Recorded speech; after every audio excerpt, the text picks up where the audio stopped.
Hello, and welcome to Book Banter with me, Tanya E. Williams.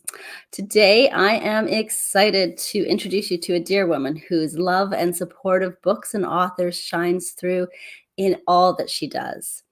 Interestingly enough, we've never met in person, and yet, from our first conversation, I knew I had found a kindred spirit who reaffirmed for me that book friends truly are the best friends. Suzanne Leopold is the creator of SuzyApproved.com, which is her website for sharing book reviews. Her platform is active across many social media platforms, including Facebook, Instagram, and Twitter, where she has accumulated over 10,000 followers. She is also the founder of SuzyApprovedBookTours.com, where she aggregates her community of bloggers across social media platforms to support authors with book launches.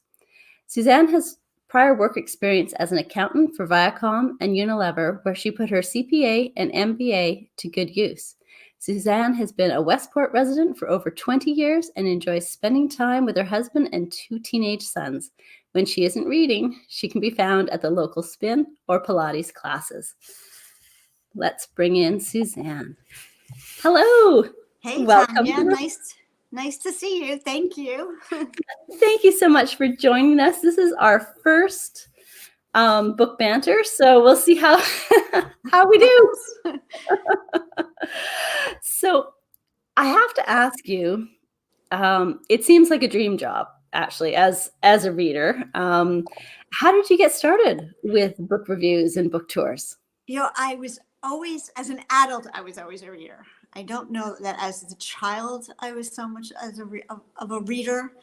And as an adult, I would go to spin class or Pilates, and we would start talking about books and what to read. And I would forget the title. I would forget the author name.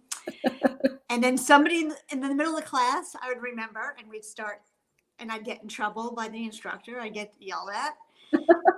And then I was like, why don't I start, a blog just for my friends? And that way I would remember just on WordPress. I would remember what I read and just what I thought about it. And that was my first idea, was just put it on WordPress. It's where I had met Linda Zagon of Linda's Book Impressions. That's how we first met. And someone was like, you should put it on Facebook. I was like, really? Facebook? Who's going to, I got my mother-in-law to join me. My husband, my 2 kids were following me. I had like 5 followers. And all of a sudden it morphed into, I started to get a little bit more followers, and it morphed into this book review. Linda and I would go back and forth. We met a few times. We would just talk to one another about how to get books to review. Mm-hmm. And it morphed. It took, this is 5 years that I've been blogging. So It's not like if you look at my page or look at the tours, it's an overnight. It's been 5 years. So that's how it started. And as my kids are 21 and 17. So 5 years ago, they weren't really interested in watching TV with me. Everyone's doing their own thing. So it kind of made sense. And the push to put it into, the push to make it so much more for us.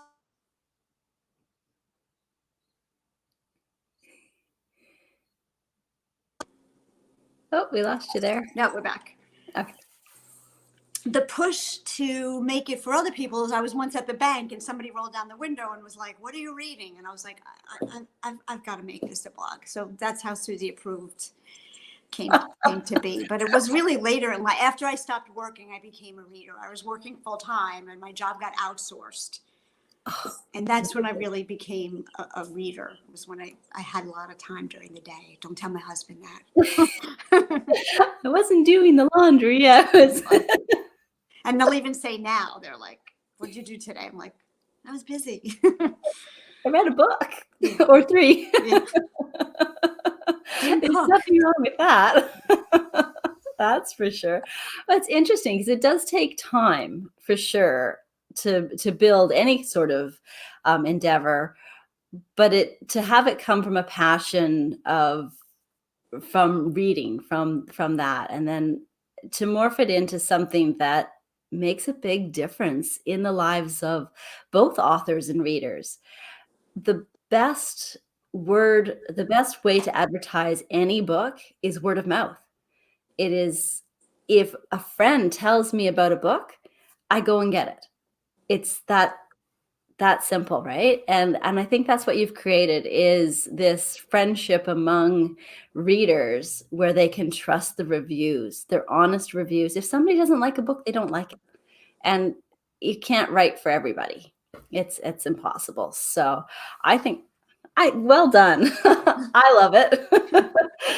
I get a lot of my recommendations from your book reviewers, so Yeah, right. I that got in a works. lot of trouble in those classes for talking in the middle of the class. Oh yeah, I remember the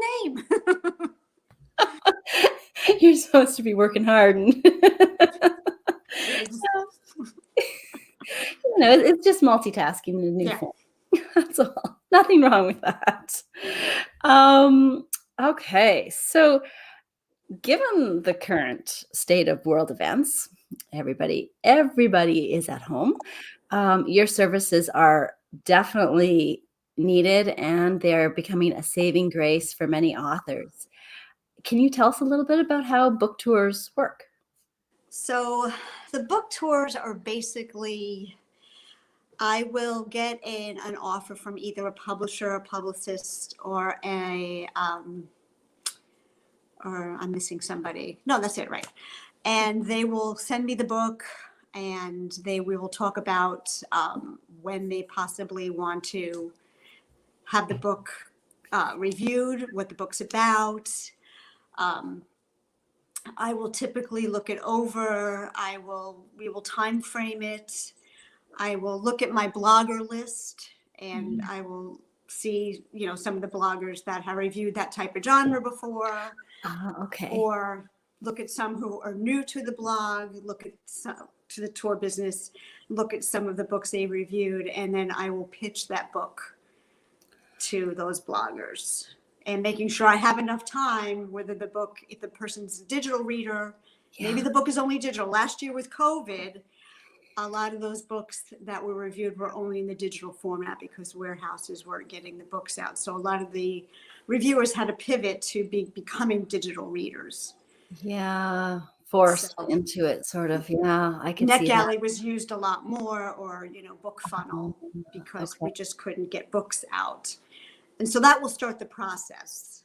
But, the author's vetted, the book is vetted, the bloggers are vetted, and then we go into finding the amount of bloggers that we need for the tour, and if they can fit that book into their time frame, because most of the time I'm a blogger too, so I know for coming up in May, I know which books I have to do for some PR people, for some publishers, so they'll say yes, no, and it's not the book, it's just sometimes the schedule. Just yesterday I had a tour to do for a book coming out in April. So that was a little tight, and we had to get the books out tomorrow. So, Yeah. I had to just kind of quickly say, okay, who can get this in, which genre, where are the finished copies in the warehouse. So it's not all just, oh my God, look, this picture's out. There's a lot of behind the scenes that happens. That's where the bulk of the heavy lifting takes place. Right. That's why it looks so smooth on the surface for all of us. You ask my kids, and they're like, "Is dinner made?" My husband will just give today. I get the stink eye often, from everybody. Or it says, it's 7:00. What are you doing? I'm like, wait, I gotta finish this, and it's getting address lists in the forms that the warehouse needs to send those books out. It's me setting up a pitch to pitch it. It's it's the pictures, it's the responses, it's a machine. It's well run, but But it needs hands-on a continual basis to make it I have to proofread it. I have to step back and say, Suzanne, is your mind going quicker than you're writing? Right. Yesterday I had a few typos, and I was like, oh. Nobody likes typos. No. It's a bane of my existence is when you get your final book and you read it and you go, oh, how did we miss that one? I had a few of those yesterday. Today I was like, ooh. I don't know a way around it. I think it's just human nature. Our eye goes faster than. Right. And plus, I had to get to the supermarket, I had a doctor's appointment. Sometimes I just have to sit back and say, this is I hear my husband in my ears. Take a break, reread it before you. And I don't. have, and I should, but. And that's a challenge because sometimes when you're in that state, rereading it actually doesn't help because you're just rereading the same thing you intended to write instead of what's actually on the page. Yeah, that makes complete sense. It's I imagine that coming into play would be the big factor would be timeline and really scheduling things out to make sure that it's not just you, it's a team of people and an author or a publisher or a publicist that like there's a lot of balls in the air, and if one of them drops, things really could go sideways. So Last year we had date changes. I had a tour for an author and the publisher changed the date because COVID hit. So I had to go back and switch. Every blogger had to give me a new date, and then it was, so we had a few of those. Even the tours I was doing for some publishers, that, it was like, what was the date? Wait, am I going to do a release date? When is the book coming out? So it was, it was a balancing act. that's a challenge. That is a challenge. And of course, it became a necessity for so many people. So it all of a sudden, you were in high demand. Yeah. That's crazy. I have my to-do list is, I keep a very detailed calendar between my personal stuff, my work stuff.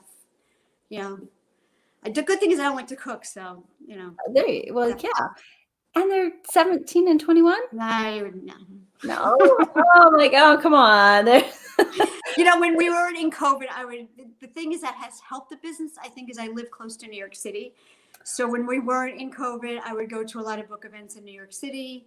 I got to meet a lot of authors, going to Book Expo. My son goes to school in Virginia, so I would go to the Virginia Book Festival.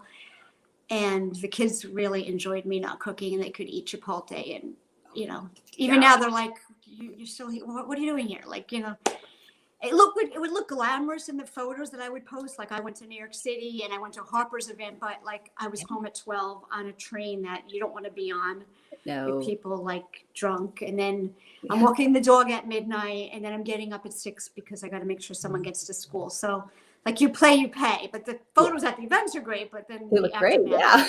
Not pretty. So I miss, a lot of the tour, the book stuff comes across because I am, I'm active in going to events. Mm-hmm. And I've learned a lot just from being at the events, listening to authors, just listening to those conversations, maybe sitting next to somebody at an event and realizing, oh, that's Lauren Willig I'm sitting next to. Oh, yeah. Jamie Brenner's event. I mean, those are good discoveries. Right. Just, stalking a little bit and then be like, oh, I knew that was you, but I didn't want to say anything. Just stuff like that. Or just, that's the fun stuff. I miss that very much, but I think my kids miss it too because they're eating my food. But that's, that was the fun, that was the fun stuff. But that was kind of how I got to learn the industry and, the going out afterwards and just listening, just sitting there, just like, That's key. A lot of people don't do that, actually. A lot of people don't listen. Just spending the last 4 years, I'm a CPA and MBA. I worked in consumer goods, but just learning what does an editor do? What does the publicist do? What does the marketer do? A lot of authors don't know the answer to those questions.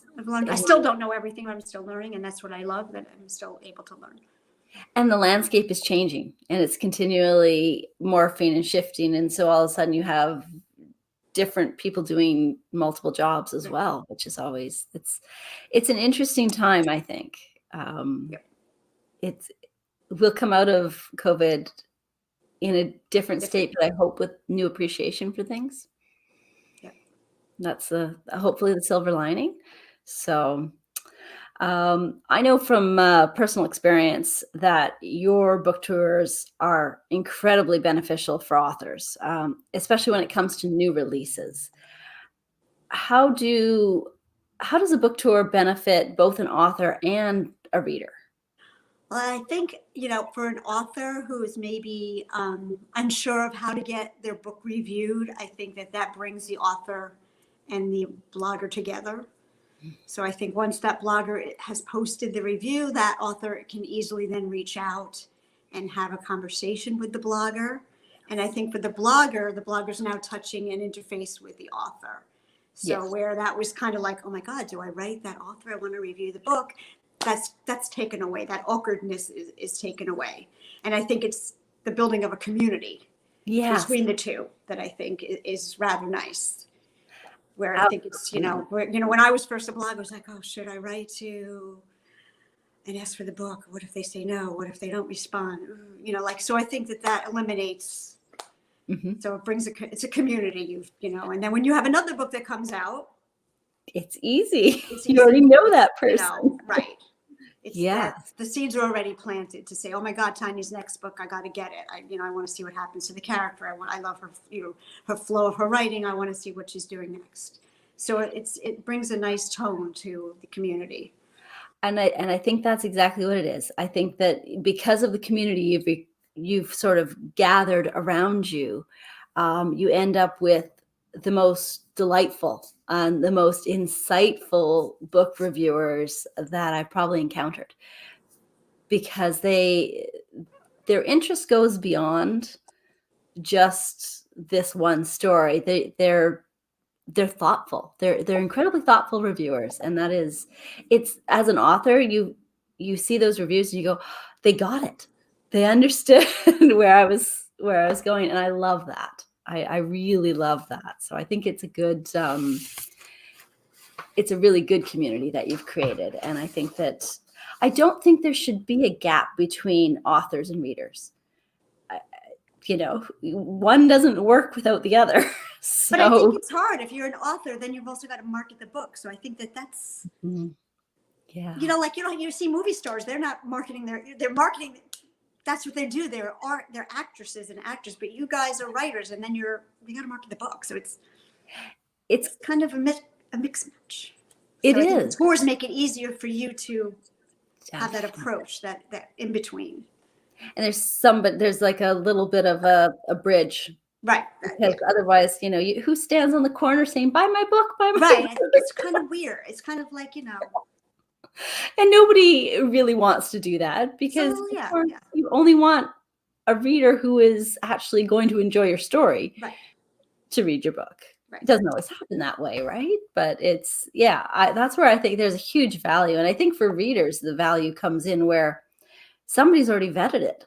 Somebody's already said, here's the good things. If you like this kind of story, then you'll like this. I think that's a huge value. So it's honest, it's trustworthy. It's interesting. It's kind of, your book tours and reviews kind of remind me of Kirkus Review, in that it is industry standard. A Kirkus Review, a positive Kirkus Review, means there's other kinds, means that the book has hit the mark for what it was intended. And I think that there's that validation, and whether it's actually in the forefront of a reader's mind or not, it's somebody's already gone through the process of really taking a deep look at this to make sure this is a book worthy of not just my money, but my time. And I think time is probably the more crucial element when it comes to books. Like, I don't know about you, I don't DNF books very often. No.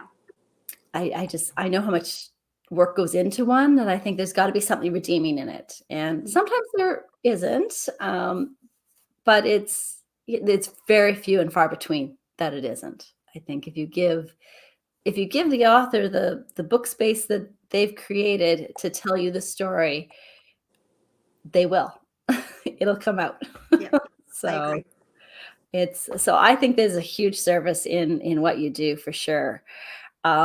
So I'm curious, do you read every book?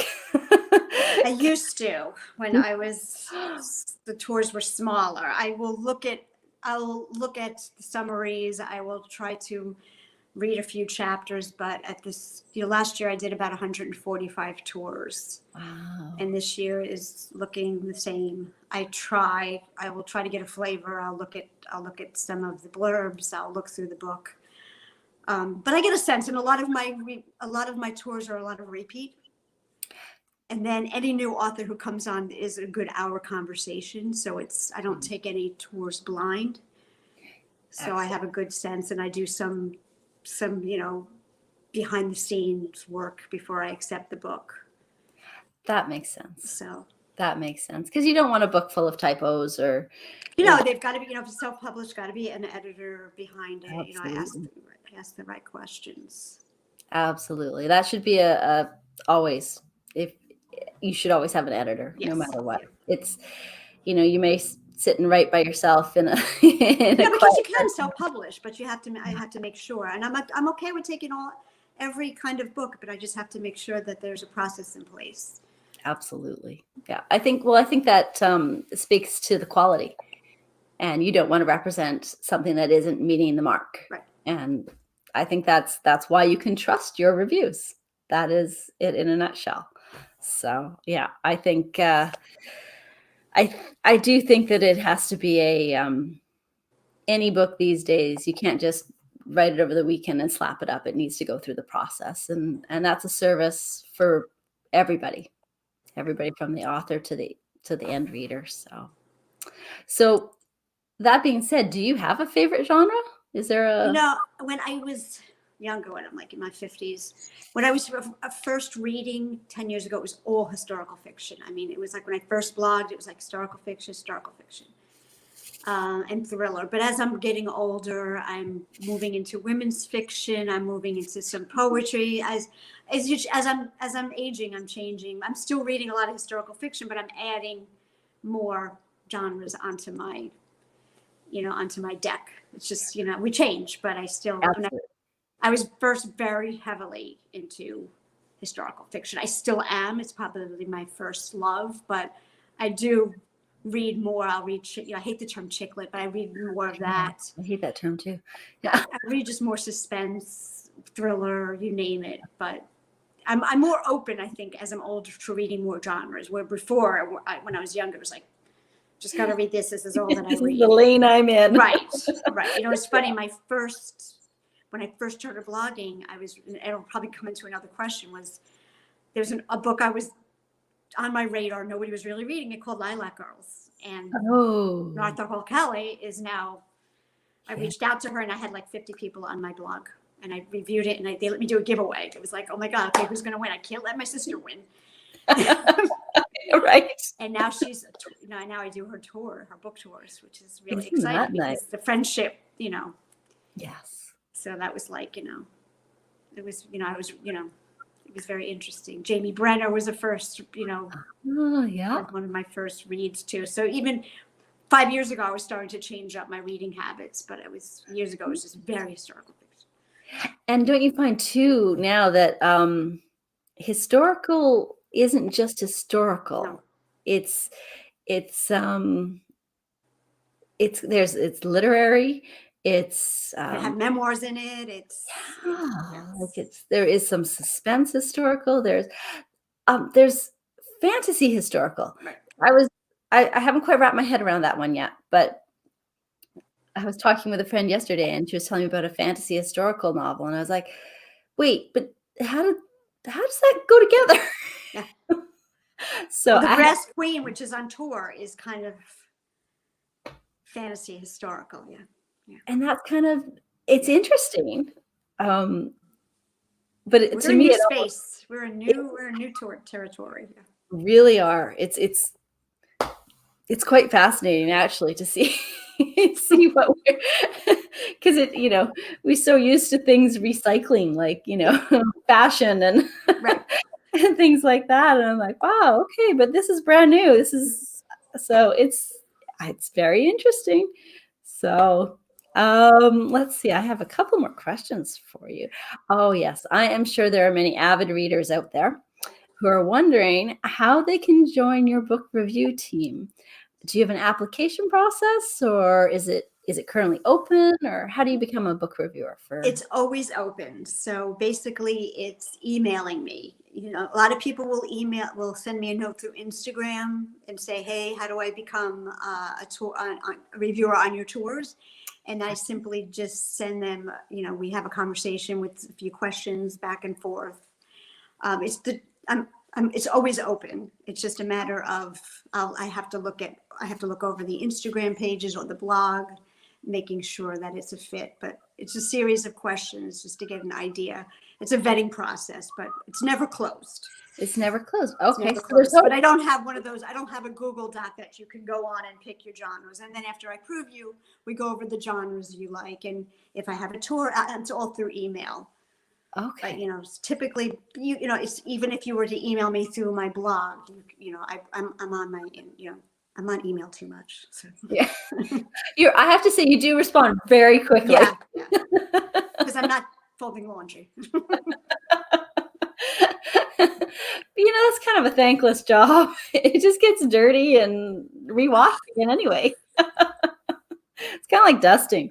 I'm not big on dusting, Yeah, but taking you know what? Ever since COVID, the dishwasher, I'm like, done. We're done.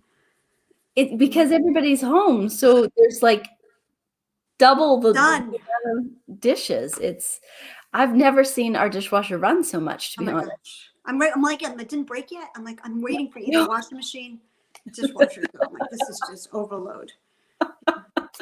Yeah, I can't say that well, maybe our house is. I can't take credit for cleaning our house. That's why we have a child. Not the sole reason. I am parenting failure. I have failed. I'm good at blogging. Failure at I did not. You know, I'm one of 6 kids, so like I've gone light on my kids. I had a lot of chores. I've gone light on these 2. Like, no, we're good. I'll do it. Don't get the pain I had. It's funny because I have that feeling of, oh no, I can do it. Like I can do this and everything else. But my husband's more like, no, that's his job. He can do it. That's fine. Yeah, it's us, yeah. And I'm like, oh, yeah, okay, yeah. Can somebody else pick up cooking dinner? Yeah. Then I can work. Like they all came home yesterday, and I was still working. And they're like, oh, and I'm still working. I've got headphones on. I'm having a conversation with somebody, and I'm putting dinner on the table, and they're looking around, going, okay, well, I guess she wants us to eat. I don't know what she's eating. So it's, you know, it doesn't matter what you do for work. Yeah. There's the family juggle always. So, so the best way for people to reach you is probably through Instagram or through SuzanneLeopold.com. Or even on Facebook, you know, send me a message through Facebook too. But if you're on Instagram and you're a blogger, you can typically send me a message, and, you know, because I'm always constantly reposting the tours. I see the messages. Okay, perfect. And I've got that going on the ticker on the bottom, so people should be able to find you pretty easily. How far in advance do you book a book tour? Like, how much time do you need? Yeah, you know, 6 weeks. 6 weeks is safe. If, you know, let's say you have a book coming out in May, you would probably want to book a tour now. Okay. It all depends, you know, it all depends on that publisher if you're going to do copies. You know, what drives the tour is when those finished copies or the galleys, the ARCs, can get sent to the bloggers. Okay. If it's digital, that could you know, then you know, bump it 2 weeks earlier. Okay. But, you know, knowing that people are working on May tours right now, May and June, you want to, you know. And if I was going to do a tour and it was April, you don't want people to say, I want to really read it, but I'm booked for April. You know. That's it, because the books start arriving and stacking up. Right, and people have already maybe committed to some book tours in April or from publishers. So you don't want them to say no to the book because they want to read it, but their schedule is tight. So just, you know, build in enough time, at least start the dialogue early. Right, start the dialogue early. And then, you know, like I had in December, I was doing already April tours. So those guys, even though it seemed so early, it was on, you know, it was on people's calendars already. You know, sometimes earlier is a little better, even if it's on my calendar to say, okay, we'll talk again. You know, let's say I have some that are in for August, so that I had that on my calendar that we're going to talk again. I have some people who have committed to September, but you know, we'll talk now I'm feeling behind the ball. You know, they've committed it, and I'm saying, okay, we'll talk again in a few months. So like at least, you know, it's there, and we can work at the dates when we know better. But that makes sometimes sense. it runs amok. It's someone who doesn't, you know, who's worked with me, or then it's new people who just want an idea. And I think that for authors, you know, reaching out early in order to have the dialogue, make sure it's a good fit and everything like that, then you can go forward, because, you know, we're always running at the last, you know, the last edit. how many things have to change and how much time do you need to get that uploaded and things like that. So, but last minute I can get through too. I mean, sometimes what I've done, with COVID, what we did is like, when we have a delay with a book, we'll start off digitally. And then when sometimes every reader will get a digital copy. And then if the books are late, then they'll get the regular copies. So that's a very good idea. So if a book tour is, we started a little late, there's ways to get around everything. Even if we don't have 2 months to play with, we can figure it out. Okay. And do you have readers who are strictly paperback readers, or? I do, and we I had that with one tour where, I knew there were certain bloggers that I wanted on this tour, and I had said to the author, can you send me two, they sent it through Amazon, they sent 2 paperbacks. Yeah. Because when I heard the book, I was like, I know the 2 perfect bloggers, but they're not going to read digitally. So, you can always send a book through Amazon on a digital tour. That way, I have some overseas guys too. So, and it's actually way more economical to order it through Amazon or another book retailer or Kindle Book Funnel. Yeah. So there's always, I never know. There's always a way. If we have a tight schedule, we'll figure it out. We always do.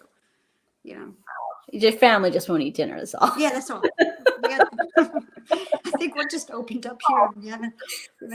We got Poke Works that just opened up, so I think we're good. There you go. So a new avenue. We're gonna spice it up with a new restaurant. I love it. DoorDash is coming. Yeah, exactly. We used to have neighbors that I swear DoorDash or Skip the Dishes or somebody used to show up like 3 times a day. And I'm like, really? You couldn't even make lunch? Well, my neighbor guesses across the street, like I'll go like this with the bags when he sees me. Let me out again. I'm like, yeah. Yeah, but the service that was, kind of just existed before COVID is now like booming. I know. It's amazing. It's amazing. But we do get tired of, our own kitchen, our own cooking. Yeah. It's nice to, toast is better if somebody else makes it for you. It's like salad. I love salad, but I hate making salad. I love when someone else makes it. Yes, it's a lot of work. Salad is a lot of work. So it is a little boring. I've decided that now is just salad is just there's boxes of mixed greens. That is your salad, and you put protein on top of it. But that is it. I'm not going to sit there and chop carrots and celery and not anymore. No. There's more important things in life. Okay, so I'm going to put you in the hot seat for a moment. I know this is a tough one for any reader, but I'm sure our followers would love to know, in your opinion, what is the book to watch for in 2021? I've thought about this because with Zoom, and if this was like 2 years ago, I could answer that like this. But with everything being on digital, with everything Zooming, and now there's Clubhouse, and I'm having a lot of trouble figuring out sometimes what to read because there's so many books that are just I'm bombarded within every category. That it's not like I want to be like, oh, she didn't answer the question. It's just I have never seen so many books in so many categories. Wow. I can't even. I just, I look at the books that are on sale and I look at what's coming out and I'm just like, I look at what I'm getting in the mail and I'm like, what do I read next? I mean, there's always those, the guy who wrote The Silent Patient, his book is coming out. I can't pronounce his name. No, neither can I. From Celadon. I mean, he's, you can always say the books that are, it's made into a movie, But there's so much I think now that we know about with books because we're on the computer a lot. We're on Zoom a lot. We're seeing a lot of author talks. We're seeing a lot of group talks. And I'm at a loss. I just think there's just so many great books out there. There's new authors. There's this 2020 and 2021 debut author groups where you can find new great authors.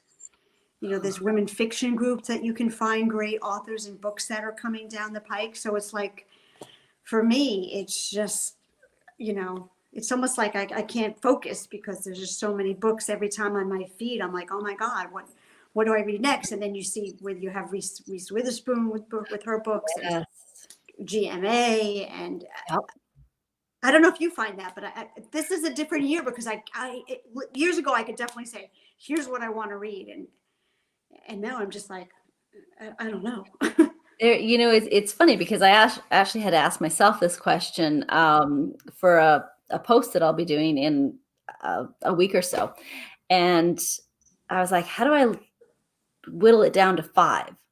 Like that's a challenge. And I'm like, so because when you whittle it down, you end up going with the ones that you know, and you tend not to expand outside of that. And so it's like, The Rose Code. I'm really looking forward to The Rose Code by Kate Quinn. I have that. She's lovely. Yes. But I mean, when I posted that book by the author of The Silent Patient, and the notes I got, can I have it after you? And I was like, oh my God, I didn't, I was like, I knew he was the first book everyone loved, and I know it's a movie, so everyone was like, oh my God, the second book. But I had never seen so much, like I could be a library. I could have I could give fines if people don't, but I don't know. It's a challenge. It is a challenge. It's a challenge.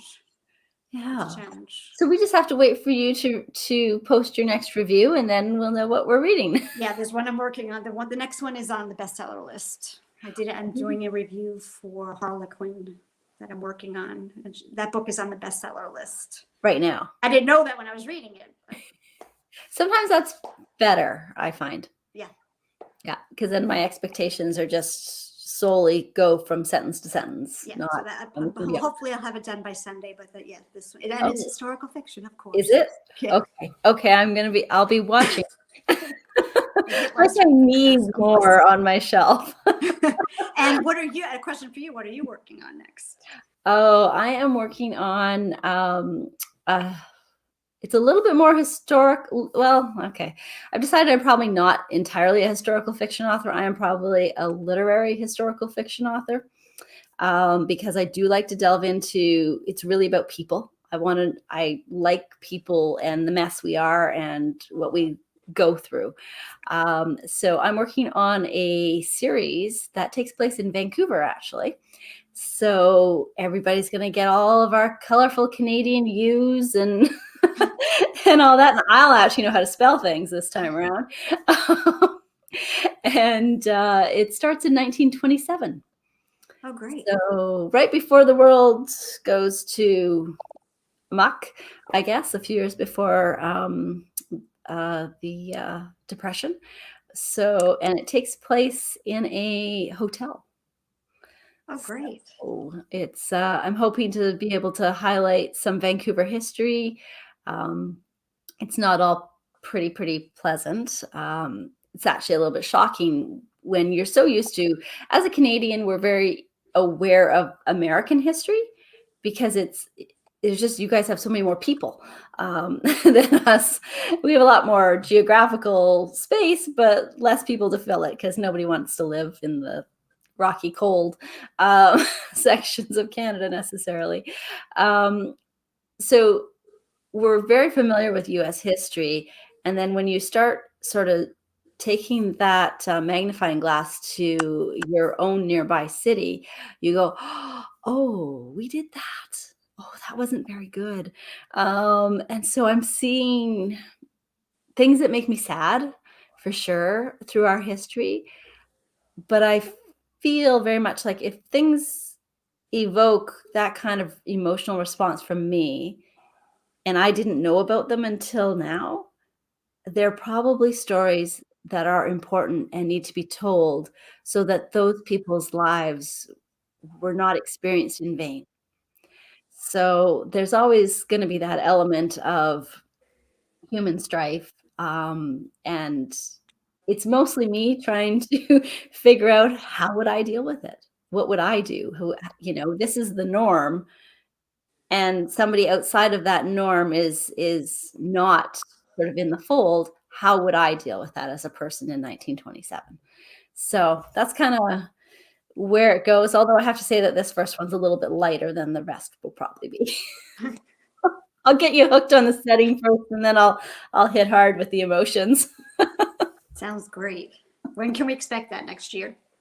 I'm hoping if things go well, which is always the if question, I'm hoping by fall. Oh, great. So we'll see. If I'm experimenting with a few new things. I'm experimenting with dictation.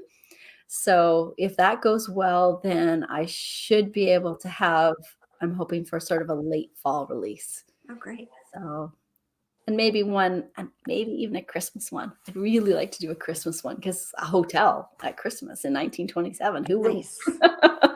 It sounds like a good time. I'd like to be there. And maybe we will be at hotels on vacation. Wouldn't that be amazing? I'm missing vacation. So Yeah, I think it has been sunny here, which is great for the last week, but it's still cold, so it's definitely not our usual Hawaii trip. Or I know we were supposed to go before COVID hit. Oh, it's hard, right?